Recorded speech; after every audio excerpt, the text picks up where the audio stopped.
Hello.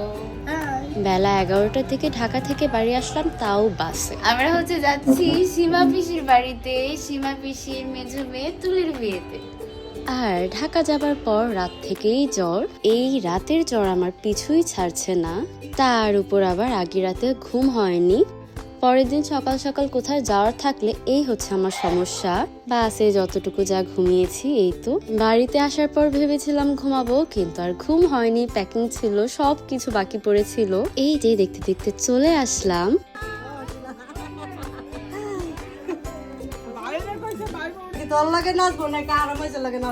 আমি তো ছাইরাই দিছি, দেখছো? আবার নিজে কয় এগুলা হয়েছে আমার পিসি হয়েছে এগুলার কারিগর। আমি এই প্রথম সীমা পিসির বাসায় একা একা গেলাম। 7 থেকে 8 বছর আগে বাবুর সঙ্গে গিয়েছিলাম মিষ্টি দিদির বিয়েতে। এই তো এবার হচ্ছে আমার ভালোবাসার চা খাচ্ছি, যেটার জন্য মনে হয় আমি সারা রাস্তা ধরে ওয়েট করেছিলাম। এই যে দেখো আমার সীমা পিসির কুটুকুটু গোপাল। একটা লম্বা সময় পরে এখন ফাইনালি হলুদ শুরু হচ্ছে। আর এই দিকটায় কি যে ঠান্ডা! আমাদের বাড়িতে বলতে গেলে তেমন ঠান্ডাই নেই, কিন্তু এখানে এসে মনে হচ্ছে আসলে মাঘ মাসের যে ঠান্ডাটা পুরো দমে ফিল পেয়েছি। এই সময়টায় আমার বোনের হলুদের কথা ভীষণ মনে পড়ছিল। একদম পাক্কা 2 মাস আগে এই দিনেই আমার বোনের হলুদ হয়েছিল। আমি জানিও না আমার বোনের কোনো এন্টি হয়েছিল কিনা, নাকি ওইখানে এমনিতেই যে বসেছিল। এর কিছু পরে আমরা ডিনার করলাম। আর এই হলো আমার মিষ্টি বোন তুলি। বিয়ের দিন সকাল শুরু হয় পান সিঁদুর রিচুয়াল দিয়ে, এটাকে পানুখিলিও বলা হয়। আর আরেকটা নিয়ম হচ্ছে খই ভাজতে হয়।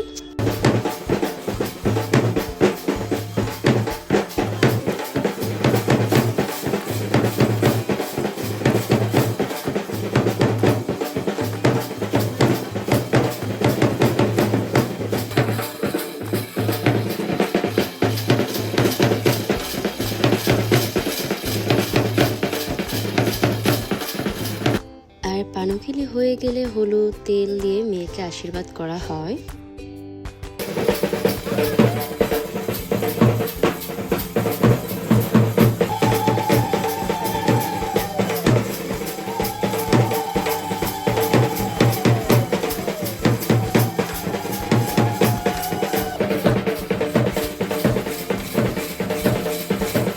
এই যে এরপরে আবার আমি চলে আসলাম চা খাওয়ার জন্য। ঘুম থেকে ওঠার পরে আমি আগে শাওয়ার নিয়েছিলাম। আর আমার একটা তো বিশাল বাজে অভ্যেস আছে মেকআপ করার পর মেকআপ আর না তোলা। সেটা গত রাতেও হয়েছে, আমি মেকআপ করেছিলাম কিন্তু না তুলেই ঘুমিয়েছিলাম। তারপরে ভাবলাম একবারে শাওয়ার নিয়ে বের হই। আর তখন আমি আবার রেডি হচ্ছিলাম আর আমি আবার চা খাচ্ছিলাম। আর এখন আরেকটা রিচুয়াল করতে যাওয়া হচ্ছে।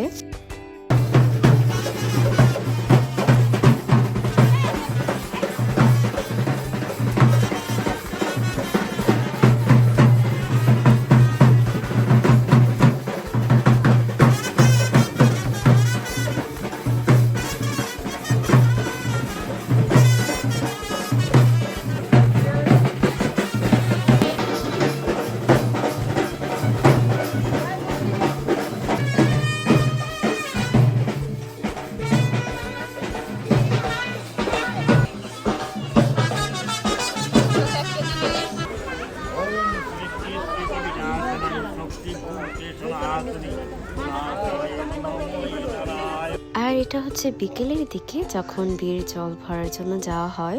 আর এ হচ্ছে আমার অবস্থা, আমি তো এক বিশাল ঘুম দিয়ে উঠেছিলাম, চোখ মুখ একদম ফুলে গিয়েছে। আমার পিসির বাড়ির কাছে এই সুন্দর মন্দিরটা, ওইখান থেকে জল ভরে আসার পথে আমরা এই মন্দিরটাতে এসেছিলাম। এটা একদমই কাছে। এই তো ফাইনালি বাসায় চলে এসেছি আমরা।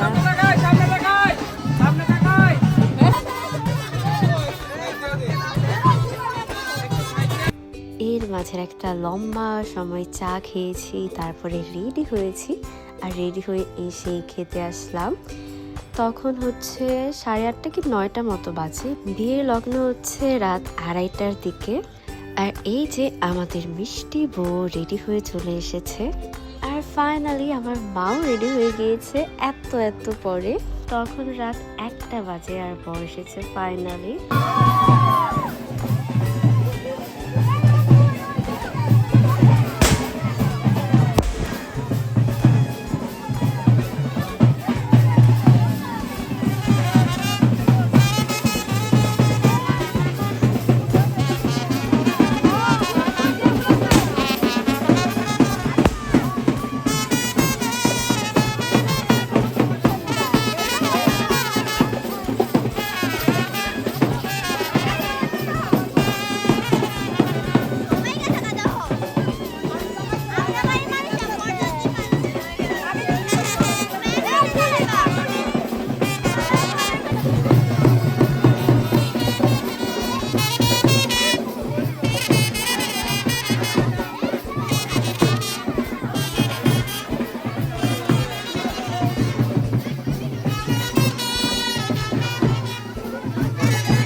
এদিকে তখন মঙ্গলাচরণ হচ্ছিল।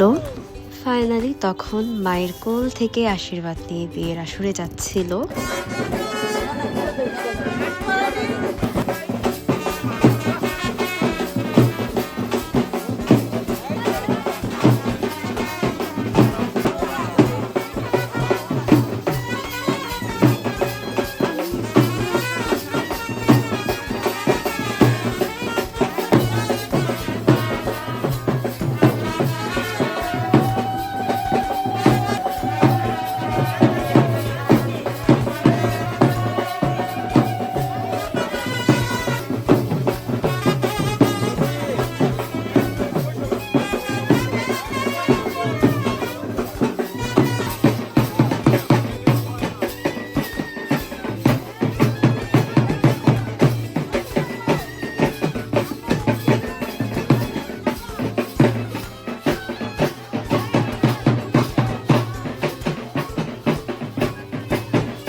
ফাইনালি কুঞ্জর বিয়ে শেষ, এবার হচ্ছে দানে বসবে।